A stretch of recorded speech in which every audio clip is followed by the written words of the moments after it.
Hello everyone, welcome to News in Focus. Today we are discussing about PM धन धान्य कृषि योजना 2025. ये योजना बहुत इम्पॉर्टेंट है as a point of view of UPSC civil service examination prelims and also other examination. So we are discussing about PM Dhan Dhanya कृषि योजना.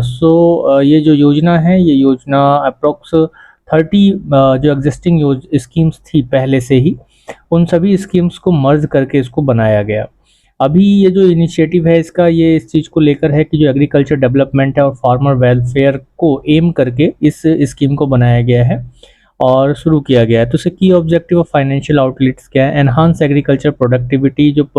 इसका प्राइमरी गोल है वो यही है कि ये इंक्रीज करना है किस चीज़ को, कि जो एग्रीकल्चरल प्रोडक्टिविटी है, एग्रीकल्चर आउटपुट है उसको बढ़ाना, प्रमोट सस्टेनेबल फार्मिंग प्रैक्टिसेस को बढ़ाना. इसके साथ साथ क्रॉप डाइवर्सिफिकेशन, फार्मर्स को इस चीज़ के लिए इंकरेज करना कि वो अपने क्रॉप पैटर्न में डाइवर्सिफाई लेकर आए. इससे क्या होगा, इससे एक तो रिड्यूस होंगे, दूसरा इसके साथ साथ जो सॉइल हेल्थ है वो भी इम्प्रूव होगा. इम्प्रूव पोस्ट हार्वेस्ट स्टोरेज पर भी काम करना है.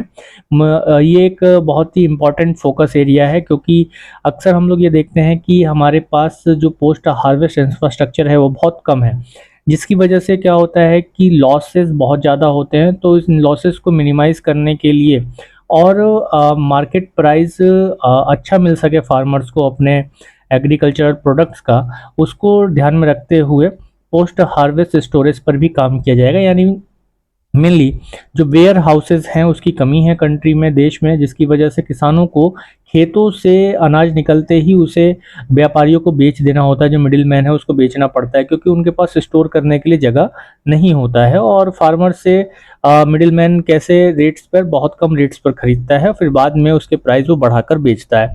तो इससे क्या होता है कि फार्मर्स को काफ़ी नुकसान होता है, लॉस होता है. और इसके साथ हम इसी चीज़ को देखते हैं कि जो एफसीआई गोडाउन भी हैं तो वो इतने एनफ नहीं हो पाते हैं कि वहाँ पर जो सरकार खरीदती भी है किसानों से उस अनाज को रख सके.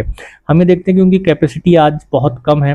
तो उससे क्या होता है कि बारिश में ही ऐसे ही अनाज पड़े रह जाते हैं खुले आसमान के नीचे, जिससे काफ़ी लॉसेस होते हैं. तो उन लॉसेस को मिनिमाइज़ करने के लिए भी ये स्कीम काफ़ी इम्पैक्टफुल होगी और इसका ये एक की ऑब्जेक्टिव भी है. इसके साथ साथ इसमें फाइनेंशियल कमिटमेंट कुछ किया गया है, जैसे कि ये प्रोग्राम में एनुअली जो आउटलेट है 24,000 करोड़ का है फॉर 6 ईयर. यानी 6 ईयर तक एवरी ईयर जो है इसको इस स्कीम में जो फंड रिलीज किया जाएगा वो 24,000 का किया जाएगा. और ये बहुत इंपॉर्टेंट इन्वेस्टमेंट है गवर्नमेंट का एग्रीकल्चर सेक्टर को लेकर. इसके साथ ही इसको इम्प्लीमेंट करने की क्या स्ट्रेटेजी है, क्या रणनीति है.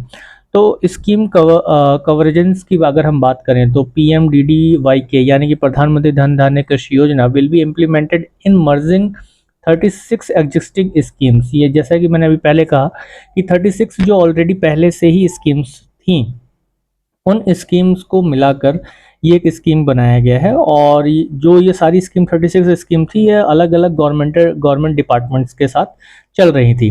तो इससे क्या होगा कि इससे जो 36 जो स्कीम्स ऑलरेडी थी उनको स्ट्रीमलाइन में लाया जाएगा और उनका एक इफेक्ट हमें आसानी से और अच्छे तरह से देखने को मिलेगा. और जो डबल स्कीम है, यानी कोई एक स्कीम है उसमें भी वही फैसिलिटी मिल रही है, दूसरी स्कीम है उसमें भी वही फैसिलिटी मिल रही है, तो इससे जो डुप्लीकेशन हो रहा था इसको भी अवॉइड किया जाएगा. और ensure to more integrated approach to agriculture development, और इससे एक एकीकृत तरीका अपनाया जाएगा जिससे एग्रीकल्चर डेवलपमेंट हो सके. और इसके साथ साथ इसमें सेंट्रल स्टेट पार्टनरशिप का एक इम्पॉर्टेंट रोल है, जिसमें दोनों ही मिलकर अपने स्तर पर, यानी कोऑपरेटिव जो फेडरलिज्म है उसको बढ़ावा मिलेगा और सेंट्रल स्टेट रिलेशन भी सुधरेगा. और ये स्कीम जो है पार्टनरशिप के साथ ही चलेगा सेंट्रल स्टेट के बीच में.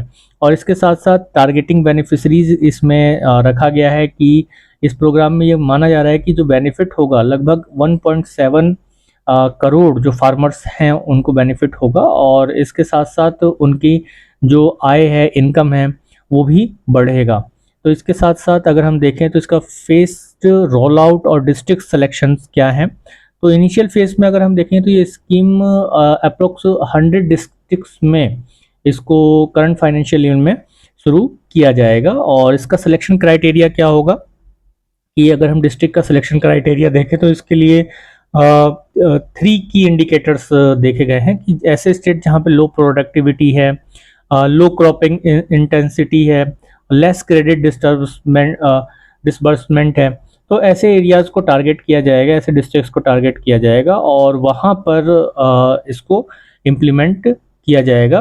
और ऐसा इसलिए होगा क्योंकि इक्विटेबल डिस्ट्रीब्यूशन होगा उन डिस्ट्रिक्ट्स में, तो ये स्कीम इंश्योर करेगा कि at least one district in each state या और यूनियन टेरिटरी, यानी किसी भी स्टेट या यूनियन टेरिटरी में कम से कम एक डिस्ट्रिक्ट तो प्रधानमंत्री धन धान्य कृषि योजना के अंतर्गत आता ही हो। तो with a minimum of one district selected based on the area of net cropped area और ऑपरेशनल होल्डिंग्स, तो इस पर बेस्ड होगा और उसके साथ साथ जो 3 की फैक्टर्स देखे गए उसके साथ तो रहेगा ही। और ये जो स्कीम है इसका कनेक्शन एस्पिरेशनल डिस्ट्रिक्ट प्रोग्राम से है, यानी कि एडीपी प्रोग्राम। ये गवर्नमेंट ऑफ इंडिया का बहुत इंपॉर्टेंट और सक्सेसफुल प्रोग्राम्स में से एक माना जाता है, जिसने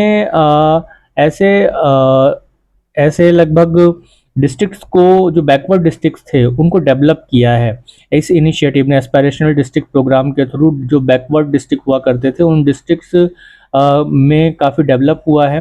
तो इसी बेस पर ये भी PMDDKY जो योजना है, स्कीम है, इसको लागू किया जाएगा, इसको अप्लाई किया जाएगा। तो इसका ब्रॉडर इम्पैक्ट और फोकस एरिया अगर हम देखें तो सबसे पहले इंफ्रास्ट्रक्चर डेवलपमेंट होगा, जैसे कि हमने अभी पीछे पढ़ा और देखा कि प्रोग्राम का एम जो है वो क्या है, post harvest storage at the panchayat और ब्लॉक लेवल, यानी कम से कम पंचायत और ब्लॉक लेवल पर एक वेयर हाउस स्टोरेज तो होना ही चाहिए, क्योंकि ये एक तरह से जो फूड वेस्ट होता है उसको कम कर सकेगा और फार्मर्स की जो बार्गेनिंग पावर है उसको बढ़ा सकेगा। जैसा मैंने पीछे आपको डिस्कस किया अभी कि फार्मर्स के पास उस समय जब उसके पास स्टोरेज का कोई भी फैसिलिटी नहीं है तो फार्मर बार्गेनिंग नहीं कर सकता है। क्यों नहीं कर सकता? क्योंकि उसको अपना सामान, अपना जो अनाज है, जो फूड ग्रेन है, उसको बेचना ही पड़ेगा, क्योंकि कहीं वो ऐसे रख नहीं सकता है, बर्बाद नहीं कर सकता है, तो उसको क्या करना होता है, उसको बेचना ही होता है, चाहे वो कैसे भी दाम पर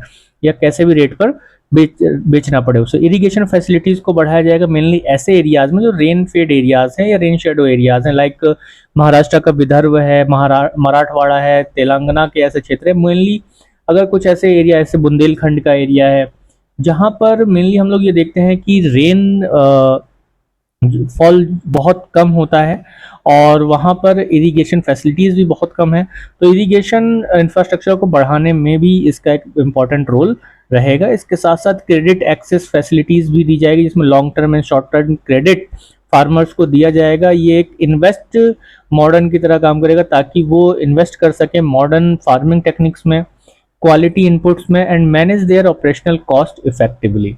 इसके अलावा ये होलिस्टिक डेवलपमेंट को भी इंश्योर करेगा और the scheme is termed first of its kind, यानी कि आप कह सकते हैं कि ये स्कीम अपने आप में एक पहला ऐसा स्कीम है as the exclusively focus on agriculture and allied sector.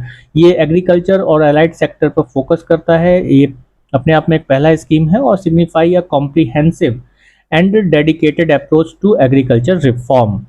और ये स्कीम को अगर आप देखेंगे तो ये स्कीम अभी जो बजट था यूनियन गवर्नमेंट का 25-26 का बजट, उसमें प्रधानमंत्री धन धान्य कृषि योजना को अनाउंस किया गया था, जिसमें 100 जो डिस्ट्रिक्ट्स हैं एस्पायरेशनल डिस्ट्रिक्ट की तरह, जैसे एस्पायरेशनल ADP डिस्ट्रिक्ट प्रोग्राम था उसकी तरह ही इसको भी शुरू करने की कोशिश की जा रही है और अभी अनाउंस हो गया है और बजट भी अलॉट कर दिया गया है 24,000 करोड़ पर ईयर के हिसाब से। तो ये आज की योजना है और आई होप ये जो स्कीम है, ये स्कीम को आप अच्छे से समझेंगे और UPSC and other civil service, state civil service examinations की अगर आप तैयारी कर रहे हैं तो उसके लिए ये बहुत इंपॉर्टेंट होने वाला है। और इसके साथ साथ मेरा नाम त्रिभुवन जय सिंह है और आप मुझे इंस्टाग्राम पर भी फॉलो कर सकते हैं। इसके अलावा ऐसे ही बेहतरीन वीडियोज़ के लिए और इन्फॉर्मेशन के लिए अफेयर्स ग्रिड को सब्सक्राइब करना ना भूलें। और आप डेली द हिंदू का न्यूज़ एनालिसिस चाहते हैं तो टेलीग्राम पर PDF में उसका रोज डालता हूँ एनालिसिस का, तो आप अफेयर्स ग्रिड टेलीग्राम को फॉलो करना, ज्वाइन करना ना भूलें ताकि आपको डेली PDF मिल जाए। और इकोनॉमिक जो कॉन्सेप्ट हैं वो जल्द ही मैं शुरू करने वाला हूँ और बहुत खूबसूरत नाम रखा है मैंने उस सीरीज़ का, तो आप लोग ज़्यादा से ज़्यादा प्यार कीजिए लाइक कीजिए, शेयर कीजिए अपने दोस्तों में, ताकि मेरा भी मोटिवेशन बढ़े। थैंक यू एवरीवन, जय हिंद।